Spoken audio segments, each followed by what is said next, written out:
Hari ini kebenaran dibungkam. Cara membungkam kebenaran bagaimana? Kalau kau mau sampaikan kebenaran, lihat anak istrimu besok. Jadi tak bisa bicara kita sekarang. Makanya mohon maaf, orang sekarang takut berbicara kebenaran. Takut. Kenapa takut? Kalau menyampaikan kebenaran, maka langka Pak. Langka manusia-manusia seperti Dr. Yahya Waloni. Kita mungkin tak berlebihan memuji. Tapi orang yang berani menyampaikan kebenaran itu langka. Langka sangat. Menyampaikan kebenaran, kejujuran itu langka. Orang jujur dalam parlemen tersingkirkan. Orang yang tidak korupsi terasingkan. Itu unik itu. Setiap orang yang ingin menyebarkan kebenaran dibungkam. Uniknya ada ulama yang menyuarakan kebenaran, ulamanya masuk penjara. Jadi pemimpin yang zalim, kata Nabi, kelak di akhir zaman tuh banyak bertebaran. Kebenaran itu memang tidak akan pernah kita pandang. Kebenaran itu akan tertutup. Kejahatan, kemaksiatan itu yang akan terang benderang. Kata Nabi, kalau sudah nampak kemaksiatan merajalela, perzinahan merajalela, fakhsya merajalela, mungkar merajalela, ingat, ada ingatnya kata Nabi, bisa jadi kiamat itu sudah semakin dekat.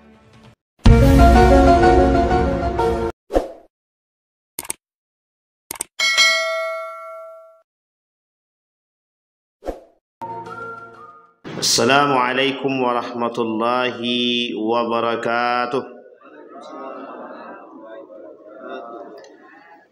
Alhamdulillahi rabbil alamin. Wabihi nasta'inu ala umuri dunya waddin. Wassalatu wassalamu ala ashrafil anbiya'i wal mursalin. Wa ala alihi wa sahbihi ajma'in. Allahumma salli wa sallim wa barik ala hadha an-nabiyil karim. Allahumma salli ala Muhammad wa ala ali Muhammad fil alamin innaka Hamidum Majid. Ya ayuhan nasu ittaqu rabbakum alladhi khalaqakum min nafsin wahidah wa khalaqa minha zawjaha wa batha minhuma rijalan katsiran wa nisaa'a wattaqullaha alladhi tasaaluna bihi wal arham innallaha kana 'alaikum raqiba.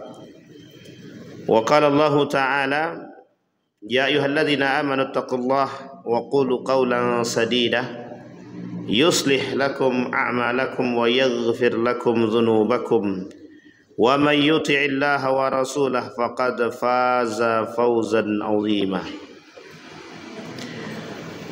Puji syukur kehadirat Allah dengan mengucapkan alhamdulillahi rabbil alamin. Bersalawat kepada Nabi dengan mengucapkan Allahumma salli ala Muhammad wa ala ali Muhammad fil alamin innaka Hamidum Majid. Bapak Ibu sekalian yang berbahagia, mudah-mudahan di subuh hari ini Allah melimpahkan rahmat dan karunia-Nya kepada kita semua. Allah berkahi, Allah sehatkan, Allah kuatkan, Allah jadikan kita orang-orang yang husnul khatimah. Kemudian untuk orang tua kita yang telah mendahului kita, Allah tempatkan di tempat terbaik di sisinya, Allah terima amal ibadahnya, Allah kumpulkan bersama orang-orang yang saleh. Kemudian untuk orang tua kita yang masih hidup, Allah sehatkan, Allah kuatkan. Kemudian insyaallah kita semua orang tua kita yang masih hidup husnul khatimah dan istiqamah dalam kebaikan dan ketaatan kepadanya. Amin ya rabbal alamin. Baik Bapak Ibu sekalian yang berbahagia, di dalam Al-Quran, di dalam surat Az-Zukhruf ayat 54, Allah berkata atau Allah berfirman, kata Allah di dalam ayat yang ke-54 dalam surat Az-Zukhruf. Kita mulai dari ayat yang ke-51. A'udzu billahi minasyaitonir rajim. Bismillahirrahmanirrahim. Wa nada fir'aunu fi qaumihi qala ya qaumi alaysa li mulku misra wa hadhihi al-anhar tajri min tahti afala tubsirun am ana khairun min hadzal ladzi huwa mahinun wa la yakadu yubayyin Falaula ulqiya alaihi aswiratun min dhahabin aw jaa ma'ahu al malaikatu muqtarinin fastakhaffa qaumahu fa'ata'uhu innahum kanu qauman fasiqin. Falamma asafuna ataqamna minhum fa'aghraqnahum ajma'in faja'alnahum salafan wa mathala lil akharin. Surat Az-Zukhruf ayat 51 sampai 56. Judul kita pagi ini adalah Fir'aun zaman di akhir zaman. Fir'aun di akhir zaman. Dalam beberapa literatur kita temukan ada beberapa tulisan yang menuliskan tentang karakter-karakter Fir'aun yang menjadi contoh bagi manusia-manusia di akhir zaman, yang menjadi pedoman atas kerusakan yang dilakukan oleh manusia di akhir zaman. Fir'aun dalam hal ini merujuk kepada raja Mesir yang zalim yang ketika itu terjadi pada masa Nabi Musa wa Harun. Sehingga dengan kezaliman yang dimiliki oleh Fir'aun ini, kemungkaran yang terjadi, kemaksiatan yang begitu merajalela, Allah turunkan tidak hanya satu nabi, tapi dua nabi sekaligus kepada Fir'aun. Idhaba, kata Allah, hei Musa wa Harun, pergilah. Kemana? Ke Fir'aun. Innahu tagha. Kalimat ini disebutkan di dalam Al-Quran. Innahu tagha. Kalimat tagha ini Allah sebutkan di dalam Al-Quran. Bahkan cerita tentang Fir'aun ini sendiri setidaknya ada 74 ayat yang berbicara. Nanti kita kupas satu persatu dari sekian banyak ayat tersebut mana yang berbunyi akan karakter daripada Fir'aun itu sendiri. Kemudian kata Allah, hei Musa dan Harun pergi ke Fir'aun. Dia sudah terlalu melampaui batas. Di dalam Al-Quran ada dua karakter yang melampaui batas. Ada tiga kalimat yang melampaui batas yang Allah sebutkan. Kalimat pertama, orang yang melampaui batas sampai mengaku diri dia Tuhan, itu kalimat yang digandeng tagha. Tagha ini kesombongan yang melampaui batas sampai mengakui diri dia Tuhan. Yang pertama. Maka kalimatnya tagha. Jadi kalau ada orang yang mengakui Tuhan, mengaku diri dia Tuhan. Tapi kalau tak sombong tidak. Cuma ngaku Tuhan aja. Tapi kalau udah ngaku Tuhan itu pasti sombong sudah. Tagha kalimatnya. Kemudian pada cerita Qarun. Ada kesombongan pada aspek harta. Kalimat ini juga digandeng kepada pemiliknya yang disandarkan akan sifat kesombongan terhadap harta tersebut. Kalimat yang kedua kata Allah bagha. Jadi kalau tagha sombong karena mengakui Tuhan, kalau bagha sombong karena harta. Nah, yang banyak tuh yang pertama apa yang kedua? Kedua-duanya. Kedua-duanya banyak sekarang nih. Ada yang tidak mengaku Tuhan tapi seolah-olah berbuat seperti Tuhan. Nah, ini ada banyak. Yang kedua apa tak lagi? Semua merasa korun sekarang. Semua merasa korun. Seolah-olah dengan harta yang dia miliki dia mampu membeli semua yang dia inginkan, termasuk kekuatan hukum yang bisa dia kelola dengan harta yang dia miliki. Yang ketiga, ada orang yang sombong dengan dosa dan kemaksiatan yang melampaui batas. Tapi Allah gandeng kalimat itu sekaligus dengan sifat. Kalimat itu disebut dengan israf. Qul li'ibadiyalladzina asrafu ala anfusihim la taqnatu min rahmatillah. Kalimat keduanya la taqnatu min rauhillah. Dia ada 2 ayat yang berbicara. Kalimat yang pertama tadi digandeng dia sifat itu yang melampaui, orang yang punya dosa yang banyak sekali, yang melampaui batas dosa dia, yang tak terhitung dosanya, itu dah melampaui batas israf. Tapi Allah gandeng dengan kalimat yang baik serta sifat dia. Sifatnya Allah yang baik tadi rahmat. Jangan pernah berputus asa, bukan dengan ampunan Allah, tapi dengan rahmatnya Allah. Nah, jadi dinaikkan oleh Allah. Kalau dia cuma sekedar dosa biasa, Allah turunkan sifatnya pengampun. Kalau dosanya 2 sampai 3, Allah turunkan sifatnya ghafar, pengampun, pengampun, pengampun. Tapi kalau dah banyak sekali dosanya, Allah turunkan sifatnya rahmat namanya. Nah, jadi sifat itu menggandeng. Baik, kembali kepada persoalan tadi. Dalam 3 pembahasan itu, yang pertama yang dimiliki oleh Qarun, yang pertama yang dimiliki oleh Fir'aun adalah karakter kesombongan, keangkuhan, yang mengakui diri dia Tuhan. Dan ini terjadi pada masa Nabi Harun dan Musa. Fir'aun bukan nama asli daripada diri dia. Nama lain daripada Fir'aun itu adalah nama lain daripada raja-raja Mesir. Sehingga ada kemungkinan, ada beberapa kemungkinan itu, Fir'aun itu ada yang baik, ada yang tak baik. Fir'aun pada masa Nabi Yusuf alaihissalam, raja Mesir, itu baik. Sangat baik sekali. Sampai Nabi Yusuf diangkat menjadi bendahara negara. Termasuk ketika itu dia kata bahwa kebahagiaan kami adalah terhadap datangnya Nabi Yusuf beserta dengan ayahnya yang bernama Ya'qub alaihissalam. Jadi 2 nabi sekaligus pada masa itu yang membersamahi keberkahan daripada Mesir itu sendiri. Nabi Yusuf, kemudian Ya'qub alaihissalam, Nabi Ya'qub alaihissalam. Tapi Fir'aun yang kita sampaikan dalam Al-Quran ini, karakter ini, itu adalah karakter Fir'aun yang ada pada masa Nabi Musa. Mengapa Allah tak sebutkan nama lengkap dia?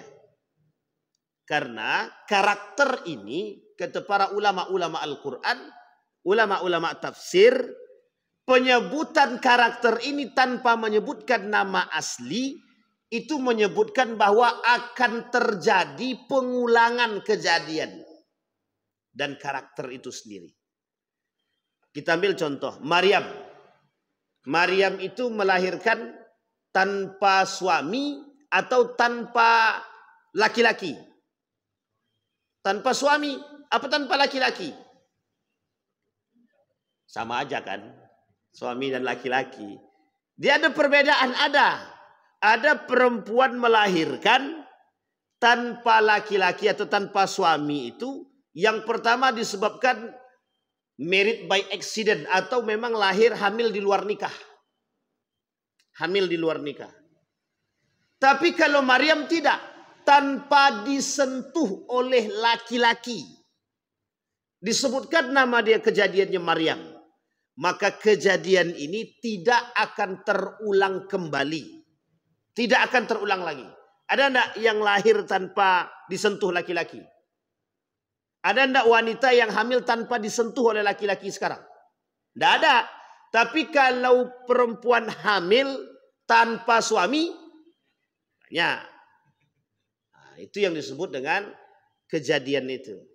Maka ketika ini dalam aspek kaidah tikrar, pengulangan itu, kalau disebutkan nama, ada kemungkinan besar tidak akan terjadi.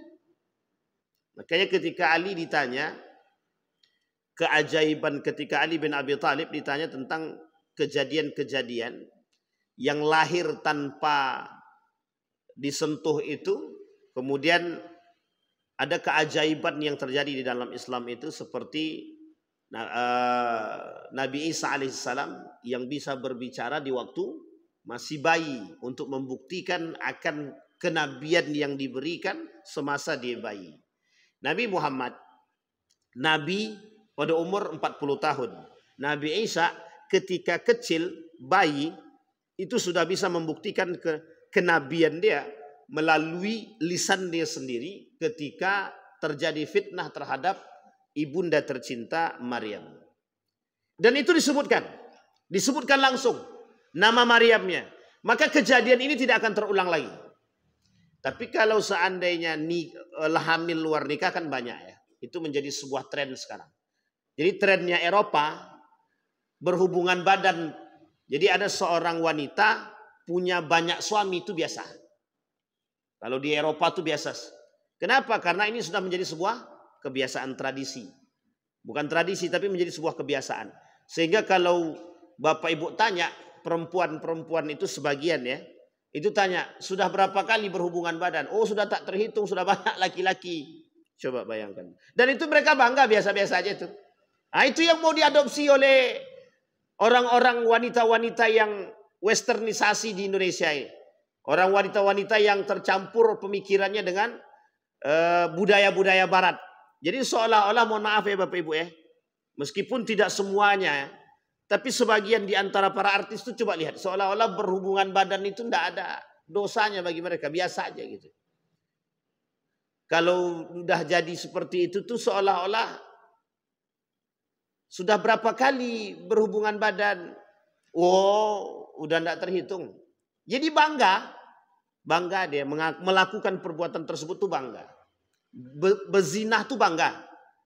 Makanya ada istilah itu, kalau suka sama suka itu tidak zina kata dia.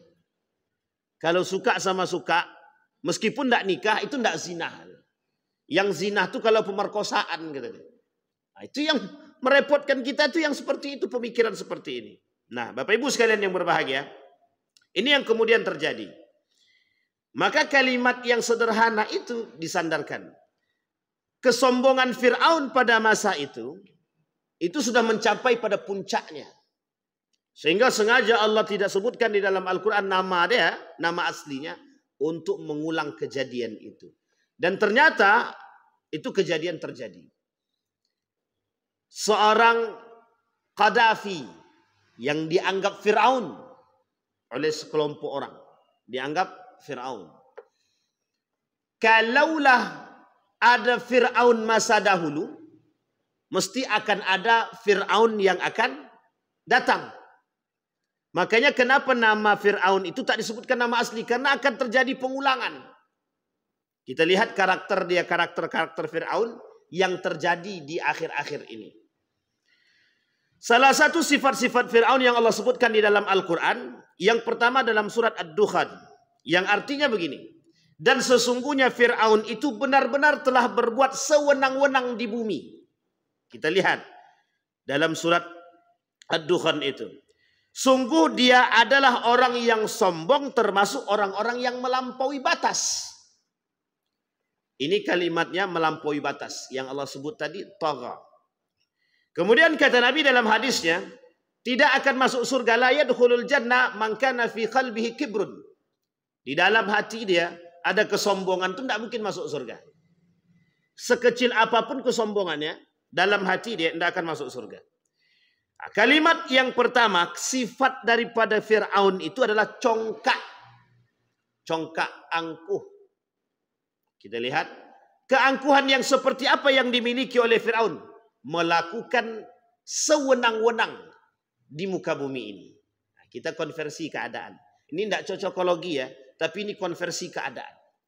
Kita lihat, siapa orang yang paling bisa berbuat semenah-menah di muka bumi ini sekarang? Yang bisa membeli kekuasaan. Yang bisa membeli hukum. Yang bisa membeli semuanya, kekuatan.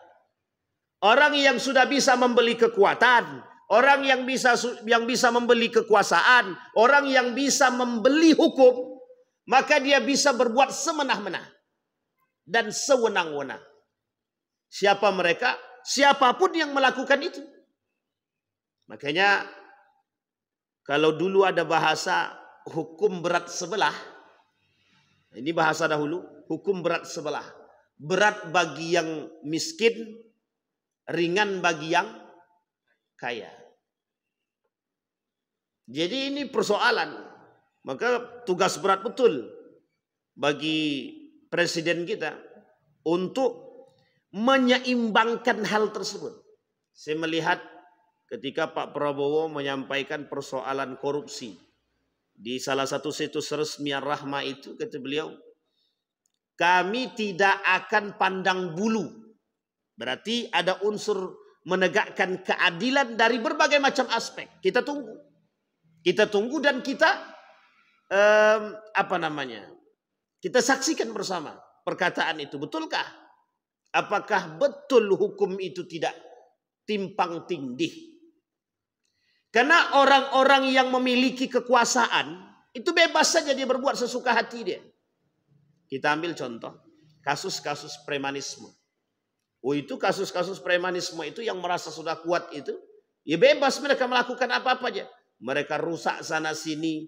Kalau sudah dirusak di sana sini, datang yang, mohon maaf ya, datang orang yang menangkap, mesti ada orang yang membela. Jadi seolah-olah dia merasa sudah punya tempat dan kekuasaan, yang sudah dia beli hukum dia sudah beli kekuasaan dan kekuatan, jadi dia bebas melakukan apapun. Nah, itu yang terjadi pada masa Yazid bin Muawiyah. Saya tak katakan Yazid bin Muawiyah ini Fir'aun, tapi kelakuan dan perbuatan yang dilakukan itu semenah-menah, seolah-olah dia yang memiliki segalanya. Ini ada orang-orang yang begitu itu ada. Baik, congkak. Kalau sebutkan dalam Tuhan itu. Yang kedua, karakternya melampaui batas. Yang mengakui Tuhan tadi.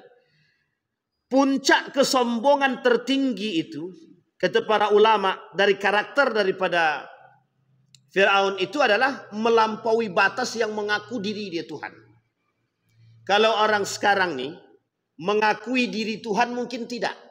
Tapi bersifat seperti Tuhan seolah-olah diri dia Tuhan. Kenapa saya kata seolah-olah diri dia Tuhan? Kita lihat. Kata Allah di dalam Al-Quran dalam surat Al-Alaq. Sekali-kali tidak. Sesungguhnya manusia itu betul-betul benar-benar melampaui batas. Apabila melihat diri dia serba berkecukupan. Nah, kalimat akhirnya ditutup dengan kalimat yang sederhana. Apabila melihat diri dia serba cukup. Ada kata kuncinya. Orang yang melampaui batas tadi, serba merasa diri dia berkecukupan. Maksudnya berkecukupan itu apa? Ini poin penting untuk kita garis bawahi. Orang kalau sudah merasa diri dia mampu membeli sesuatu, apa yang tak bisa dia beli? Makanya Fir'aun sekarang itu Yahudi itulah. Kita ambil contoh. Kita tak katakan ya, siapa negara yang adik kuasa sekarang? Amerika. Amerika punya kekuatan apa? Apa yang tidak dimiliki oleh Amerika? Sampai seolah-olah dia bisa mengatur muka bumi ini, mengatur dunia ini, itu sesuai dengan keinginan yang mereka inginkan. Artinya sama dengan Tuhan atau tidak? Tuhan bisa mengatur semua ini. Lah kalau ada manusia yang bisa merasa mengatur semua ini, berarti dia tak mengaku Tuhan tapi karakter dia seperti Tuhan. Ada orang seperti ini, itu dia. Jadi seolah-olah diri dia ini Tuhan. Kami pasti akan mampu membuat sesuatu, pasti. Berarti dah mengakui diri dia itu Tuhan. Dia dah mengatakan pasti bisa membuat sesuatu dengan apa yang dia miliki. Sama halnya seperti yang terjadi ketika Donald Trump mengakui kesombongannya di hadapan publik, seolah-olah mampu melakukan sesuatu. Ketika kebakaran terjadi, dia tak mampu berbuat apa-apa. Artinya kekerdilan manusia. Tapi congkaknya, kesombongannya yang dianggap oleh Tuhan yang sudah melampaui batas. Itu yang menjadi masalah. Sehingga sama dengan Korun. Ketika Korun melampaui batas tertinggi kesombongannya, apa yang tak bisa dibeli oleh Korun? Tak ada yang tak bisa dibeli. Pulau pun bisa. Indonesia ini bisa dibeli oleh Korun. Cuman waktu itu Indonesia belum ada. Apa yang tak bisa dibeli oleh Korun? Semua bisa dibuat oleh Korun. Tapi puncak tertinggi daripada perbuatan Korun tadi, Allah benamkan. Nah, sekarang perhatikan baik-baik. Ini kaidah. Ketika puncak kesombongan itu sudah sampai pada tingkatannya yang tertinggi, itu mesti tinggal tunggu kehancurannya. Kita kasih kaidahnya. Dalam beberapa kaidah itu begini. Kalau kesombongan itu sudah sampai pada tingkat tertinggi, maka tinggal tunggu satu saja. Akan terjadi kehancurannya. Kita ambil contoh sederhana kaidah. Ada orang kaya, congkak, sombong, angkuh dengan harta yang dia miliki. Dia merasa bisa membeli sesuatu. Maka ada keresahan dalam diri dia yang tak akan pernah dia bisa temukan kecuali dengan hati yang salim. Hati yang baik. Itu tinggal tunggu saja itu. Contoh kerusakan yang akan terjadi. Anak-anak berkelahi dengan persoalan harta. Dan ini terjadi. Terjadi sangat terjadi. Banyak contohnya orang kaya yang punya harta yang sombong. Tahu-taunya generasi yang dia tinggalkan hancur. Ada orang kaya, sombongnya na'udzubillah, sekali Allah bakar semua harta, habis. Miskin mendadak. Kalau bahasanya dulu ada kaya mendadak, sekarang juga ada namanya bahasa miskin mendadak. Kapan itu? Ketika Allah benamkan, ketika persoalan Qarun. Ketika persoalan orang kaya yang Allah benamkan. Banyak Pak. Jadi mudah bagi Allah membalikkan, itu mudah sekali. Hitungan menit, hitungan detik bisa Allah lakukan. Coba bayangkan, ini kejadian nyata.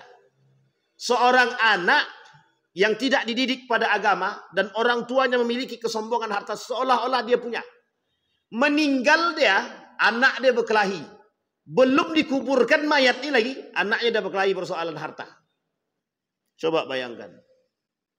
Perkelahian persoalan harta menyebabkan kemiskinan pada diri dia. Gimana tuh nasibnya mayat itu tadi itu? Coba bayangkan, jenazahnya belum dimasukkan, orangnya sudah berkelahi. Baik. Di dalam surat Az-Zukhruf ayat 54, karakter yang ketiga daripada Fir'aun, selalu meremehkan rakyat. Ini saya kasih contoh. Rakyat tuh cuma menjadi bahan.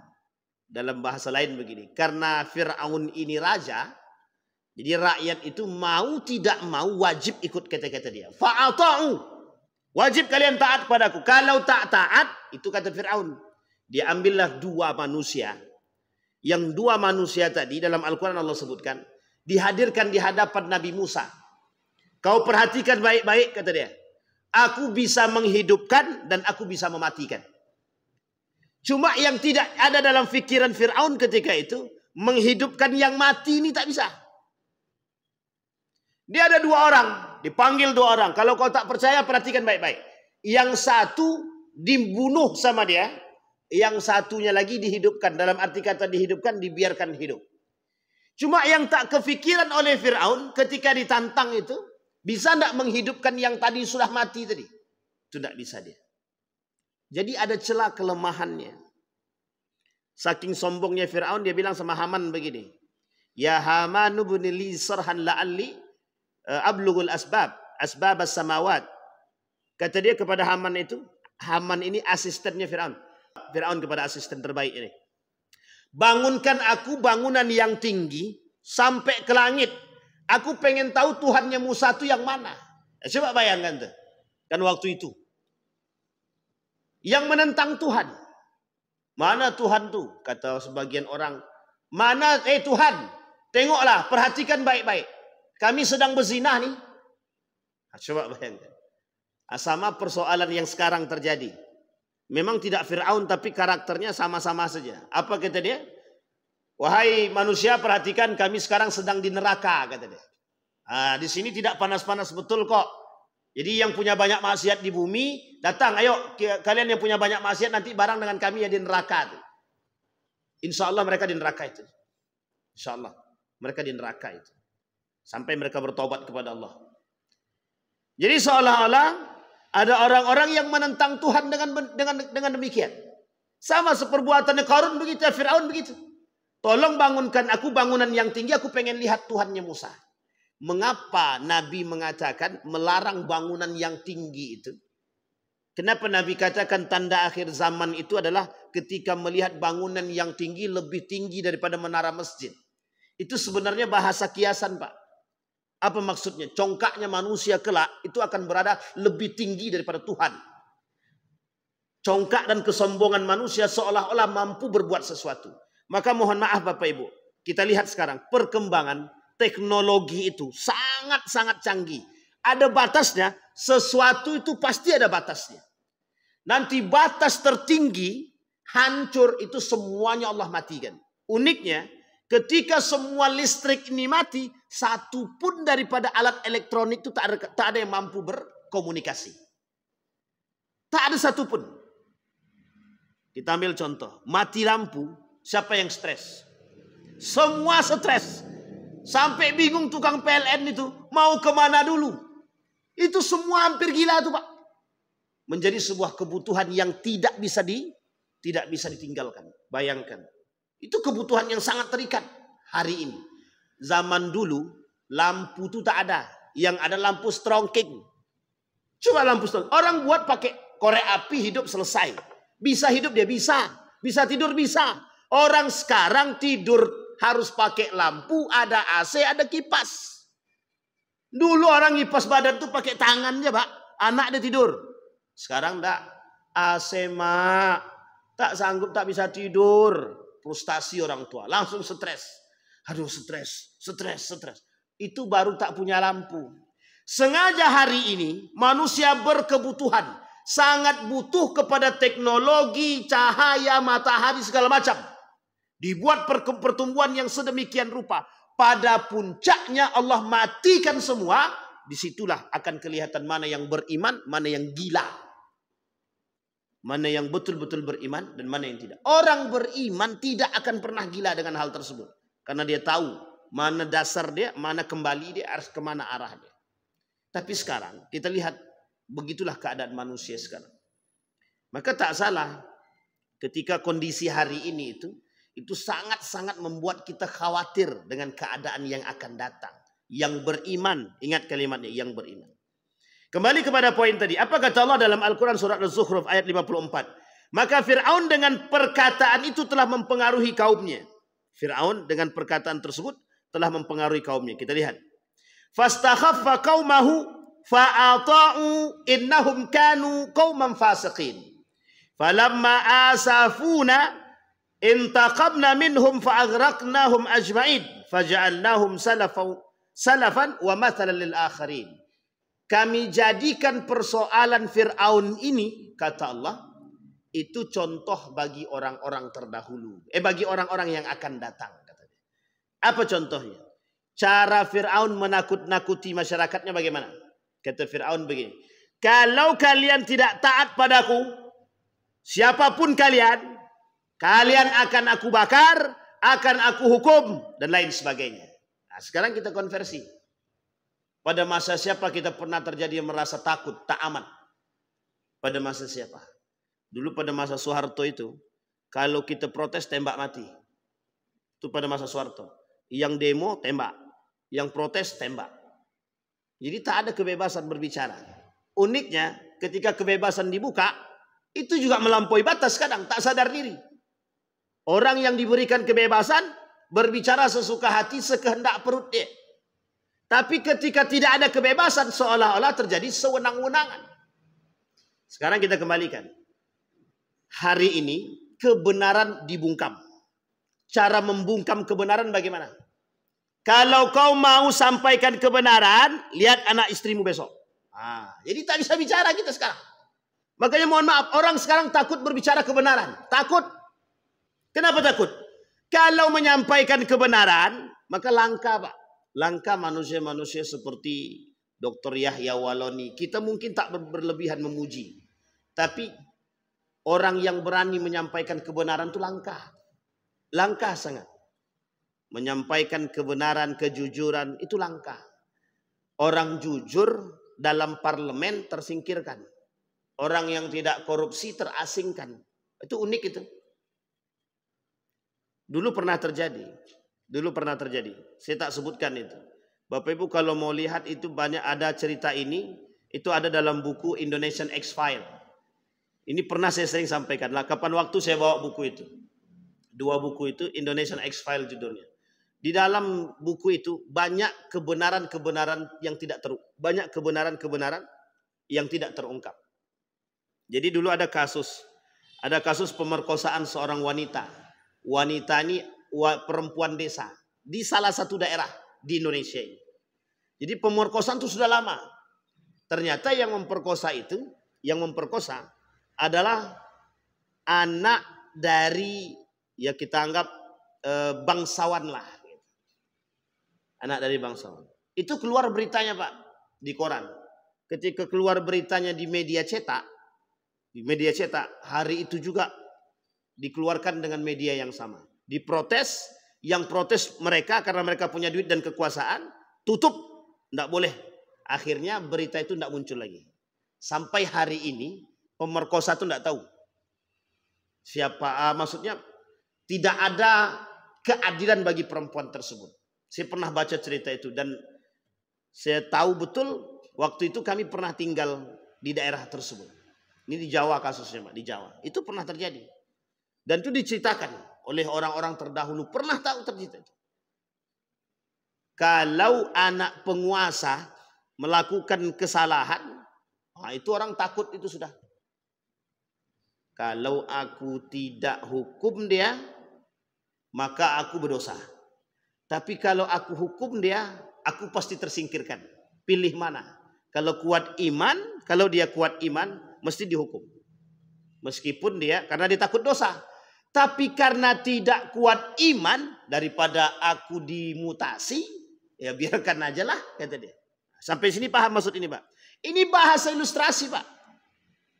Bahasa sederhana keadaan sekarang itu.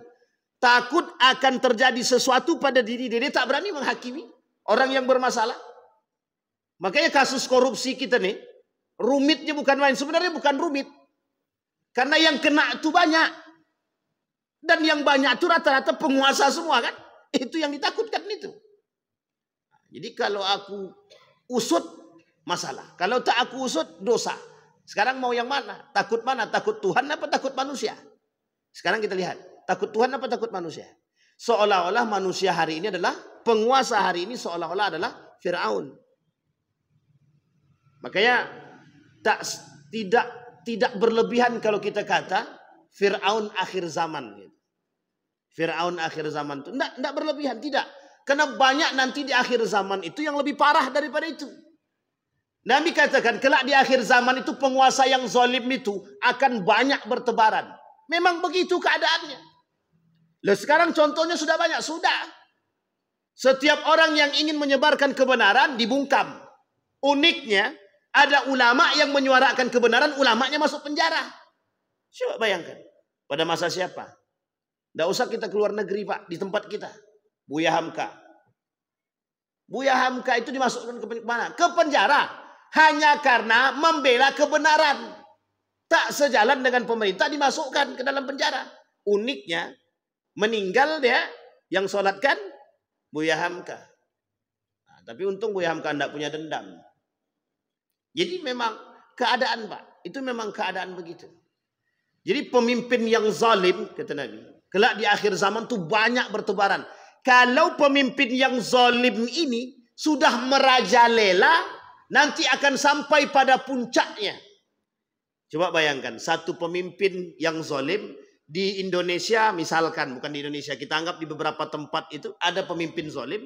Setiap tempat punya pemimpin yang zalim rakus. Dan pemimpin-pemimpin berkarakter daripada Fir'aun, kira-kira apa yang terjadi? Perang Pak. Yang satu ingin menguasai ini, yang ini ingin menguasai ini. Kita ambil contoh. Antara Iran dengan Irak. Pada masanya. Babilonia dengan Persia. Itu berdekatan itu Pak. Bukan berjauhan, berdekatan, bersebelahan.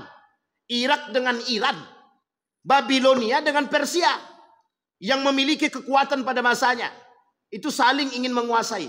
Yang satu memang punya kezaliman, yang satu punya kezaliman. Saling ingin menguasai. Raja Babilonia dengan Raja Persia. Ingin saling menguasai antara satu dengan yang lain. Jadi keadaan itu yang menjadi karakter. Makanya kenapa Allah tak sebutkan nama Fir'aun itu dengan nama asli. Karena memang karakter kepemimpinan yang zalim itu akan ada kepada para pemimpin-pemimpin akhir zaman. Siapa mereka pemimpin akhir zaman itu? Ya wallahu alam. Apakah kondisi yang dikatakan Nabi dalam hadisnya tidak akan terjadi hari kiamat sampai kalian akan melihat pemimpin-pemimpin yang zalim? Itu disampaikan oleh Nabi, sinfani min ahli nari lam arahum, ada dua kelompok yang tidak akan Nabi lihat di surga. Bahkan mencium bau surga pun tidak, kata Nabi. Satu di antaranya siapa? Pemimpin yang suka meremehkan dan menjadikan rakyatnya sebagai mangsa dia. Sekarang kita perhatikan. Ada unsur peremehan rakyat. Ada. Mengatasnamakan rakyat. Ada perbuatan yang mengatasnamakan rakyat. Ada. Banyak sekali. Kami naik ini karena demi rakyat. Setelah duduk dia lupa rakyat. Rakyat yang mana itu dia tidak tahu. Rakyat siapa pun tidak tahu. Coba bayangkan. Kami naik ini atas nama rakyat. Rakyat yang kami bela. Setelah rakyatnya berkasus, jangankan membela, menengok rakyat pun tidak. Sekarang pertanyaan, rakyat yang mana yang mau dia bela itu? Itu yang pertama. Sekarang yang kedua. Seolah-olah suara rakyat itu tidak ada lagi gunanya. Kenapa tak ada gunanya? Sekian banyak rakyat yang protes, ya biasa-biasa saja. Ya mau protes, proteslah kalian. Yang penting kami di atas makan enak, kata mereka. Sampai di sini bisa dipahami Bapak Ibu ya. Ini karakter. Jadi tidak salah ketika Allah mengatakan masalan lil akharin. Kami berikan contoh bagi yang lain. Maksudnya kalau dia berakal dan beriman mesti dia jadikan contoh. Tapi kalau dia tak berakal, tidak beriman, dia akan menjadi seperti yang dibuat oleh Firaun. Maka kita lihat Bapak Ibu. Ada orang-orang yang mohon maaf sekarang itu menjadi pemimpin dari seorang penghafal Quran misalkan. Mengerti Al-Quran. Dia paham betul Pak. Bagaimana seharusnya dia berbuat. Dia paham. Dia tahu betul. Dulu ada pemimpin kami di salah satu kota di Pekanbaru ini. Salah satu kabupaten di Pekanbaru, di Riau ini. Itu Pak, ketika dia perjalanan dinas. Itu kan ada uangnya itu Pak. Ada uang perjalanan dinas. Besi saduit nih dikembalikannya kepada pemerintah. Sampai orang di sekitar dia itu protes. Kenapa Bapak kembalikan? Mending kita buat untuk makan. Apa kata dia? Bukan hak saya. Itu kalau orang mengerti agama. Sekarang beliau dosen di Universitas Islam Riau itu. WIR. Coba bayangkan apa kata dia? Ini bukan hak saya. Sepeser pun tidak mau dia ambil. Berangkat haji dia tidak mau dibiayai oleh pemerintah, dia biaya sendiri. Padahal dia pemimpin kepala daerah. Saya tahu betul itu. Karena waktu itu pada masa sama dengan saya berangkat hajinya waktu itu 2010. Coba bayangkan. Kalau dia mengerti agama. Kalau dia tak paham betul dengan agama. Dia paham betul dengan Al-Quran. Maka mohon maaf Pak. Orang hafal Quran tapi tidak paham Al-Quran belum tentu bisa menjalankan nilai Al-Quran Pak. Berat Pak, berat. Jangan salah, para pembunuh-pembunuh, para sahabat itu rata-rata hafal Quran kan. Tapi mereka tak paham dengan Al-Quran. Yang dibutuhkan yang seperti itu. Yang mengerti Al-Quran dan bisa menjalankan itu. Makanya sekarang, itu seolah-olah kalau ada pemimpin ini seolah-olah ya. Kalau dulu kita lihat pemimpin yang adil itu biasa. Biasa banget itu. Salahuddin Al-Ayyubi, Muhammad Al-Fatih, Utsman bin Affan, Ali bin Abi Thalib. Dan terus Marwan, Harun Ar-Rasyid. Dan lain sebagainya. Sama kita lihat tuh Pak. Orang-orang beriman jadi pemimpin. Itu dulu sudah biasa. Sekarang kalau kita lihat pemimpin yang beradab, berakhlak, mulia. Yang beretika dan beragama. Itu aneh. Makanya mohon maaf. Kalau ada pemimpin yang ikut masuk dalam pemilihan.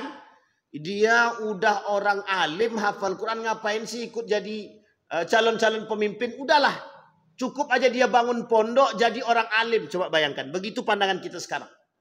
Seolah-olah orang alim tidak usah jadi pemimpin karena takut akan merusak citra kealiman dia.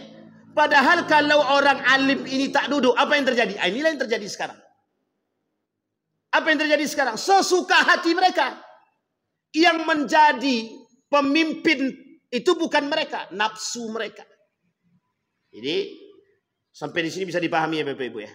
Jadi makanya Bapak Ibu, orang yang berakal, orang yang betul-betul berakal dan beriman tidak akan memilih pemimpin yang memimpin dengan nafsu. Tidak akan. Tidak akan. Makanya ada istilah bahasa begini. Seharusnya yang jadi pemimpin itu orang kaya. Kalau dia miskin dia cari kekayaan. Yang kaya seperti apa dulu Pak? Kalau kaya dia tak beriman, makin jadi Pak memperkaya diri dia. Bukan tak ada contohnya. Orang kaya jadi pemimpin, memperkaya diri. Bukan semakin memiskinkan, memperkaya diri. Dan itu kejadian itu. Baik. Itu yang ketiga, karakter daripada Firaun. Meremehkan rakyat dan menjadikan rakyat itu sebagai mangsa. Dan itu disebutkan oleh Hasan Al-Basri. Ada pemimpin yang diberikan arzaqahullahul mansibah yusibu bihin nas. Dia diberikan kejabatan kekuasaan oleh Allah, dianugerahkan di rezeki mansibah. Mansibah itu jabatan. Tapi dengan jabatan tersebut dia gunakan untuk memeras rakyat dia. Nah, ini poin-poin penting. Memeras rakyat itu bagaimana Pak Ustaz? Kalau zaman dulu ada namanya kerja rodi. Tapi kerja rodi ini jelas Pak. Yang mempekerjakan kita ini penjajah. Tahu Bapak Ibu ya, Belanda. Kita punya ada Jepang, ada Belanda yang pernah menjajah negara kita. Kira-kira ini orang-orang kita atau orang luar? Belanda sama Jepang ini. Orang luar yang menjajah kita. Sekarang tidak. Yang menjajah kita siapa? Orang kita sendiri. Nah itu dia. Agak-agak gimana sedikit gitu kan. Lebih sakit mana? Dijajah orang luar apa dijajah orang pribumi? Dua-duanya sakit Pak. Jadi disinilah bahasanya. Jadi seolah-olah rakyat itu. Tapi akan ada pada masanya. Ada pada masanya. Erdogan. Sebelum Erdogan itu. Ada namanya Fathullah Gulen. Yang pertama sekali. Bersama Erdogan. Menaklukkan Kemal Atatürk itu. Nah, ini poin penting untuk dipahami Pak dalam sejarah Turki. Itu dari mana asalnya? Tanpa ada pertumpahan darah ya. Tanpa ada pertumpahan darah. Kudeta tanpa ada pertumpahan darah. Itu ketika rakyat sudah muak. Ketika masyarakat sudah muak betul. Dengan perbuatan-perbuatan pemimpin yang zalim itu. Seperti yang dilakukan oleh Kemal Atatürk. Dibangunlah oleh Fathullah Gulen dengan Erdogan ketika itu. Partai anak muda dengan gaya politiknya politik identitas. Kembali kepada agama, kembali kepada negara. Artinya pribumi. Jadi bahasa lainnya nasionalisasi. Nasionalisme. Nah, kalau sekarang ini ada NKRI harga mati. Cuman masalahnya NKRI harga mati ini kadang-kadang nggak pada tempatnya gitu. Ini poin penting untuk kita. Jadi ini ada Pak. Muak sudah pada puncaknya. Kezoliman yang sudah pada puncaknya. Kurang apa Erdogan itu? Kurang berkuasa apa? Kurang apa dia? Kekuasaan apa yang tak dia miliki? Kehebatan apa yang tidak dia miliki? Panglima tertinggi di Turki itu. Sampai bisa mengambil alih menjadi presiden. Coba bayangkan tertinggi. Tapi nasib dia dikudeta. Dikudeta. Soeharto dikudeta atau tidak? Dikudeta. Siapa yang mengkudeta Soeharto? Ini masa reformasi. Artinya sama Pak. Keadaan itu akan pernah terjadi. Akan terulang. Maka sesuatu yang dilakukan. Coba lihat, perhatikan kasusnya Firaun. Firaun itu meninggalnya kapan? Diapain? Ditenggelamkan di laut. Saking muaknya Allah dengan karakter Firaun tadi. Sudah mengakui diri dia Tuhan. Allah tunjukkan satu saja. Ketika masuk dalam air. Berenang pun tak sanggup. Berenang pun tak sanggup untuk selamat. Sebenarnya kalau kita mau berpikir dengan karakter kemanusiaan misalnya, kalau dia betul-betul raja pasti dia bisa berenang. Harusnya bisa selamat kan. Tapi Allah berkuasa atas segalanya. Kenapa tak bisa? Bayangkan pemimpin-pemimpin yang zalim pada masa itu. Hanya seekor lalat bisa membunuh. Seekor lalat. Allah tunjukkan kesombongan Anda di mana gitu. Tapi dengan seekor lalat Anda tak sanggup. Tidak usah manusia yang sekarang begitu. Manusia sekarang. Orang-orang yang sombong itu. Ketika digigit nyamuk. Apa yang dicari? Dicari obat nyamuk. Obat nyamuk dicari. Memukul nyamuk pun tak sanggup. Menangkap lalat pun tak sanggup. Itulah kelemahan manusia. Tapi kan tak sadar juga. Tak dijadikan itu. Jadi seolah-olah itu. Makanya karakter yang dilakukan. Cerita yang disampaikan oleh Harun Ar-Rasyid dengan orang gila itu memang cerita yang nyata Pak. Yang bagus untuk diamati. Kata orang gila itu, coba tengok tuh, mati kok tak ada satu pun yang dibawa. Itu mereka yang beriman. Harun Ar-Rasyid beriman dia. Ketika Harun Ar-Rasyid beriman, tahu dia, sadar dia dengan nasihat yang disampaikan meskipun orang gila yang menyampaikan, sadar dia. Tapi sekarang udah diingatkan berkali-kali, masih juga tidak sadar. Jadi seolah-olah dia sampai berani mengatakan kami ini akan abadi dan tak akan mati. Coba bayangkan. Itu kalau ada pemimpin begitu sudah menantang Tuhan itu. Baik, yang keempat dalam surat Al-Qasas. Apa kata Allah? Sesungguhnya Fir'aun telah berbuat sewenang-wenang di bumi dan menjadikan penduduknya berpecah belah. Dia menindas segolongan dari mereka Bani Israel. Dia menyembelih anak laki-laki mereka dan membiarkan hidup anak perempuan mereka. Kasus Nabi Musa alaihissalam. Memecah belah rakyat. Karakter yang keempat daripada kesombongan Fir'aun, memecah belah rakyat. Jadi kalau kita bahasakan begini, ada politik pemecah belah umat. Itulah bahasanya sekarang. Politik pemecah belah umat. Coba bayangkan oleh Bapak Ibu. Sekarang Bapak Ibu bisa tidak melihat mana yang jujur, mana yang tak jujur? Kita lihat sekarang, kita lihat kasusnya. Ada kasus namanya mafia tanah. Kasus mafia tanah. Jadi karena yang, mohon maaf ya Bapak Ibu, ini saya kasih ilustrasi. Ada seorang mafia tanah, punya sekian banyak tanah gitu. Dan kemudian dia punya duit. Tiba-tiba ada sekelompok masyarakat ingin protes persoalan tanah. Mafia tanah ini, itu kalau kita ambil sisi negatifnya, pokoknya ambil paksa tanah tuh. Ambil paksa tanah tuh. Karena dia punya duit, dia bisa bayar siapapun untuk membuat sertifikat tanah itu. Jangan salah Pak, ini mafia tanah ini, di kita ini banyak sekali Pak. Ada satu tanah itu yang punya sekian sertifikat. Tanahnya cuma satu, sertifikatnya 5. Coba bayangkan, itu masih mending 5 Pak. Ada kasus itu, di sini juga itu kasusnya itu Pak. Termasuk tanah kami juga itu. Itu tanah, yang pemilik tanahnya datang untuk ngambil haknya, itu masih ada itu Pak, belangkonya. Datang segerombolan orang, karena kita datang nih, kawan ini datang, mau ngambil tanah dia, datang segerombolan orang bawa parang.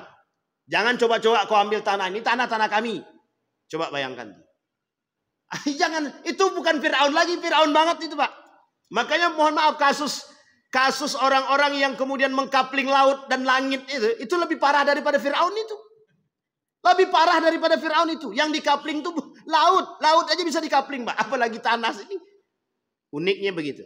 Jadi mafia tanah itu. Kita ambil contoh mafia tanah. Ini mohon maaf ya Bapak Ibu. Mafia tanah itu. Bagaimana cara mereka memecah belah umat? Memecah belah. Ini kasus. Masyarakat yang protes. Kemudian dengan duit yang dia miliki. Dia bayar masyarakat yang lain untuk beradu dengan masyarakat yang ini. Sehingga mohon maaf Pak, yang terjadi. Yang berantem siapa? Masyarakat dengan masyarakat. Yang punya tanah ngapain? Tetap diam di atas Pak, sambil menikmati kopi. Yang berantem siapa? Rakyat dia Pak. Tapi yang di atas masih santai dia Pak. Santai minum kopi, kan sudah ada yang ngurus. Karena mereka merasa punya banyak uang. Mereka bisa memecah belah Pak. Itu yang mereka lakukan. Kita berantem dengan sama-sama saudara, tapi yang di atas yang punya mereka menikmati Pak. Nah ini poin penting untuk kita pahami betul. Maka Bapak Ibu sekalian yang berbahagia, dulu Soeharto itu pernah kata begini. Bahkan di Yogyakarta itu orang Cina tidak boleh memiliki tanah sedikit pun. Tidak boleh Pak. Orang Cina tidak boleh punya tanah atas nama mereka, tidak punya. Tidak boleh. Tapi mereka punya cara. Nikahlah dengan pribumi.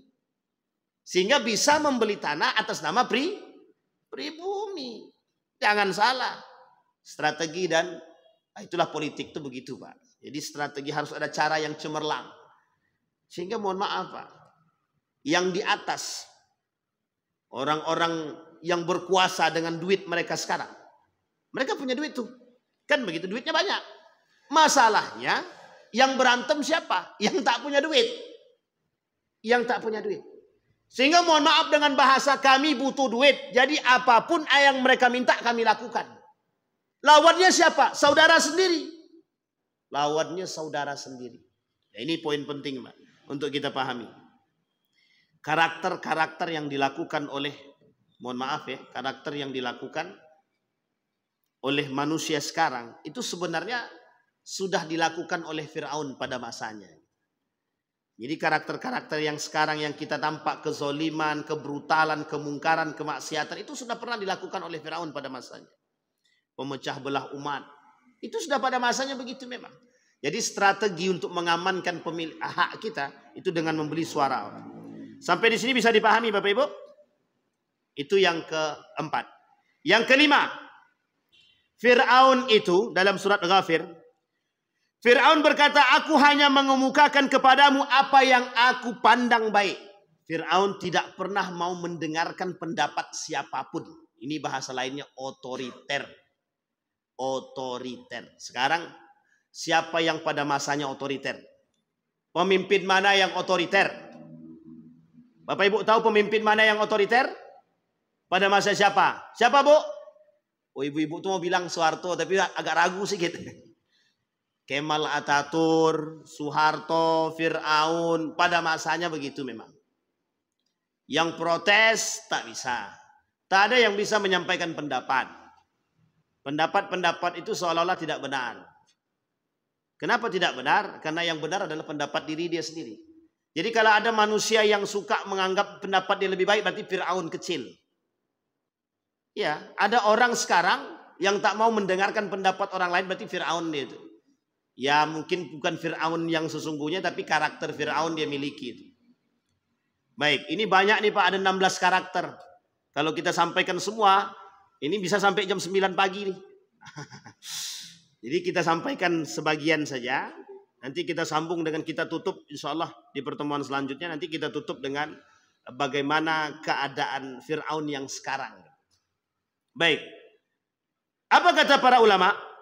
Ulama Al-Quran, ulama tafsir terhadap surat Ghafir ini. Fir'aun berkata, aku hanya mengemukakan kepadamu apa yang aku pandang baik. Ketika Qarun menolak nasihat yang diberikan oleh Nabi Musa. Sampai Qarun bilang begini, innama utitu ala ilmin indi. Aku nih kaya, itu karena hasil usahaku. Jadi kalian tak usah lagi atur-atur aku.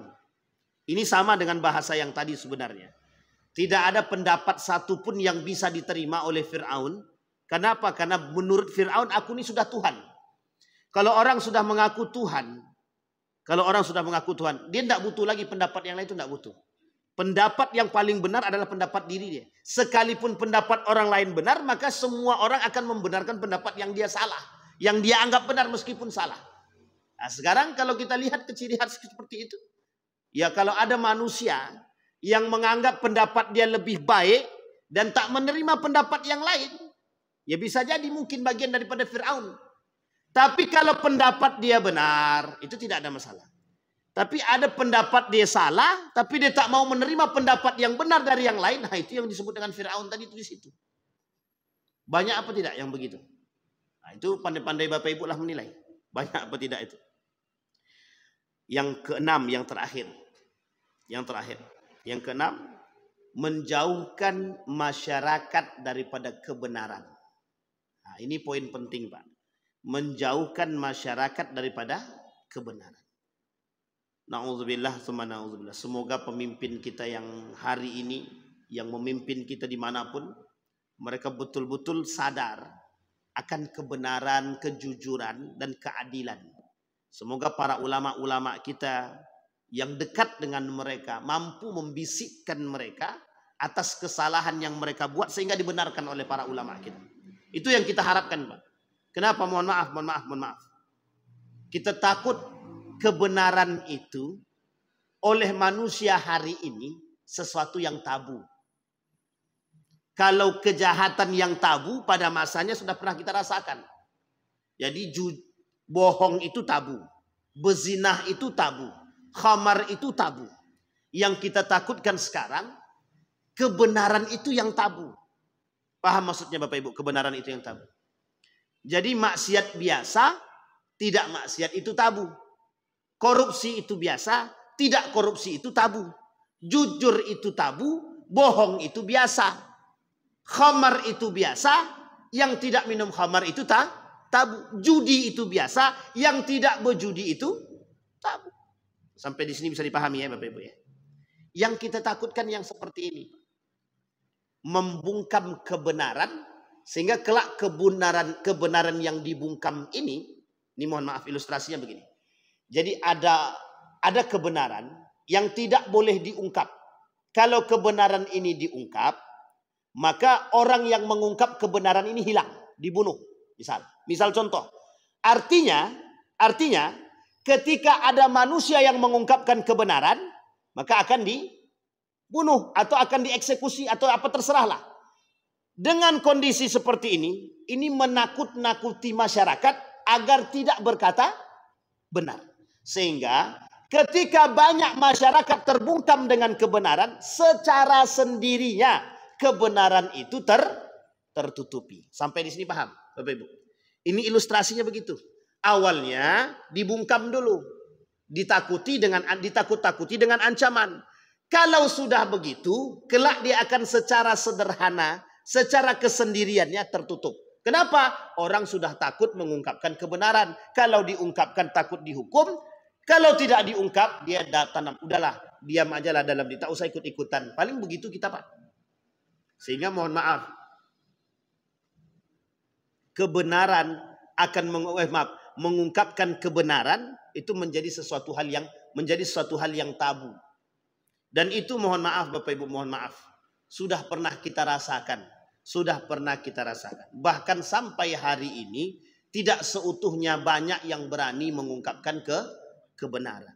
Kenapa? Karena kebenaran itu dibungkam. Kita takutkan yang terjadi seperti itu. Maka Bapak Ibu sekalian yang berbahagia, tapi ingat, yakinlah, ini wajib kita imani. Kelak di akhir zaman, yang kebenaran itu memang tidak akan pernah kita pandang. Kebenaran itu akan tertutup. Kejahatan, kemaksiatan, itu yang akan terang benderang.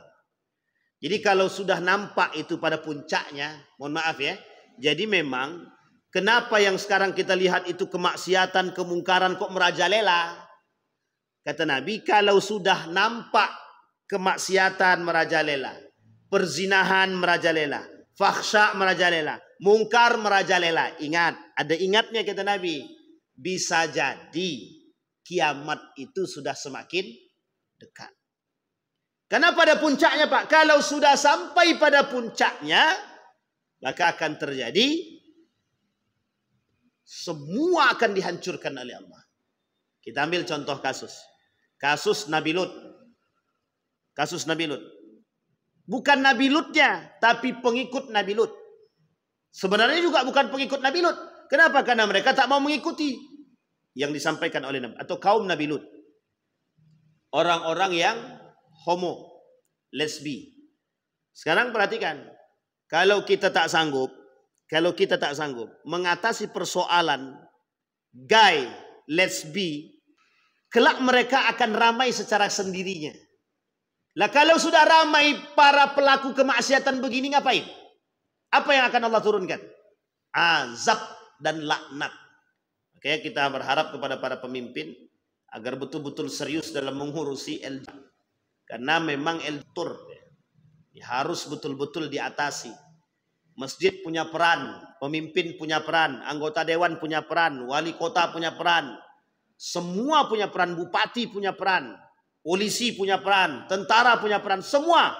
Para anggota militer semua punya peran. Guru apa tak lagi. Madrasah, sekolah, semua punya peran terhadap kasus-kasus seperti ini. Ingat Pak, mohon maaf, ingat betul baik-baik. Pada masa Nabi Lut sudah pernah terjadi. Apa yang Allah berikan? Allah turunkan azab dia di dunia. Dan di akhirat kelak akan mendapatkan azab juga. Jadi dua Pak. Jadi kalau tidak mau Allah mensegerakan azab bagi kita, maka turun tanganlah kita semua untuk menghadapi kasus-kasus permasalahan yang sifatnya yang hari ini kita temukan. Termasuklah persoalan kemaksiatan, perzinahan, kemungkaran. Ada satu hadis baginda Nabi Muhammad SAW. Kata Nabi, kalau ada orang yang sadar akan kemaksiatan dan kemungkaran, dan dia hanya berdiam diri. Ingat kalimatnya, dia hanya berdiam diri. Sampai Nabi katakan, la yaqifanna ahadukum rajulun zulman yuqattilu rajulun zulman. Janganlah sampai kalian berdiam diri kata Nabi ketika melihat seseorang dianiaya. Kalau ada orang yang diam terhadap sesuatu yang di kemaksiatan, kemungkaran, dan orang-orang yang dianiaya dan dia tidak mencegahnya, maka mereka bagian daripada pelaku. Coba bayangkan. Nabi kata dalam hadis begitu. Jadi salah satu cara kita mencegah perbuatan-perbuatan yang keji dan mungkar itu dengan terus memprovokasi orang tua agar bisa memberikan pengawasan yang ketat. Jadi Bapak Ibu, kakek-kakek, atuk-atuk, nenek-nenek, sampaikan kepada anak-anaknya, cucu-cucunya, bahwa keadaan kita ini sedang tidak baik-baik saja. Dan kita betul-betul harus bisa memberikan pengawasan yang ketat, yang kuat kepada mereka. Kalau kita tidak mau menyesal kelak. Nah, ini poin penting untuk kita sebelum kita tutup. Semoga karakter-karakter Fir'aun ini bisa kita ambil contoh. Insya Allah kita lanjutkan di pertemuan yang akan datang. Dengan karakter selanjutnya sampai akhir. Baru nanti kita tutup dengan Fir'aun di akhir zaman. Seperti contoh-contoh para pemimpin-pemimpin yang zalim yang mencontoh kepemimpinan Fir'aun. Mudah-mudahan ada manfaatnya bagi kita semua. Mudah-mudahan bisa menjadi pedoman bagi kita. Setidaknya kita bisa mengambil faidah daripada ayat-ayat Al-Quran yang Allah ceritakan di dalam Al-Quran tentang cerita-cerita Fir'aun yang insya Allah bagi orang berakal dan beriman bisa diambil pelajaran dan faidah yang bisa kita masukkan dalam kehidupan kita. Mudah-mudahan bermanfaat. Kita berdoa kepada Allah. A'udzubillahi minasyaitonirrajim. Bismillahirrahmanirrahim. Alhamdulillahirabbil alamin. Hamdas syakirin, hamdan naimin. Hamdan yuwafi ni'amahu wa yukafi'u mazidah. Ya Rabbana lakal hamdu kama yanbaghi li jalali wajhikal karim wa 'azimi sultanik. Allahumma salli ala Muhammad wa ala ali Muhammad. Allahumma ighfir lana dhunubana wa dhunuba walidina warhamhuma kama rabbayana shaghara. Allahumma ighfir lahum warhamhum wa'afihim wa'fu anhum wa akrim nuzulahum wa wasi' madkhalahum waj'al al-jannata mathwahum. Allahumma inna ala dhikrika wa syukrika wa husna ibadatik. Allahumma ansur man nasara ad-din wa akhdhul man khadhal muslimin. Allahumma ansur man nasara ad-din wa akhdhul man khadhal muslimin. Allahumma ansur ikhwanana al-mujahidin fi Palestin wa fi Gaza wa fi kulli makan. Allahumma faqihna fi ad-din wa 'allimna at-ta'wil. ربنا هب لنا من ازواجنا وذريتنا قرة اعين واجعلنا للمتقين اماما ربنا هب لنا من الصالحين ربنا ظلمنا انفسنا وان لم تغفر لنا وترحمنا لنكونن من الخاسرين اللهم اجعل القرآن العظيم ربيع قلوبنا ونور صدورنا وجلاء احزاننا وذهاب همومنا وغمومنا اللهم اجعلنا من اهل القرآن واجعل هلتنا من اهل القرآن الذين نحن خاصتك واهلك يا ارحم الراحمين ربنا آتنا في الدنيا حسنة وفي الآخرة حسنة وقنا عذاب النار والحمد لله رب العالمين. السلام عليكم ورحمة الله وبركاته.